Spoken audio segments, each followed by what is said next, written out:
मुल्क व रियासत में हालात को देखते हुए मुमरा में मौलाना सैयद मोइनुद्दीन अशरफ व उलमाए कराम से मुमरा पुलिस व डीसीपी ने मुलाकात कर हालात हाजरा पर तबादले ख्याल किया। इस दौरान मुमरा पुलिस के सीनियर इंस्पेक्टर अनिल शिंदे और डीसीपी बोरसे साहब मौजूद थे। मीटिंग के बाद मौलाना सैयद मोइन मियाँ साहब ने उलमा से कहा कि आवाम को आगाह करें कि किसी भी किस्म के वीडियोस फोटोज वायरल करने से गुरेज करें।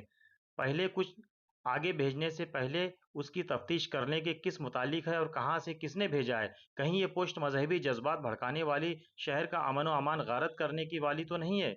उन्होंने बताया कि एक तबका है जो चाहता है कि मुसलमान भड़के सड़क पर आएं और एहतजाज करें और फिर हम अपना काम करें। इसलिए इंतहाई सब्र व तहम्मुल से और दानिशमंदी से काम लें।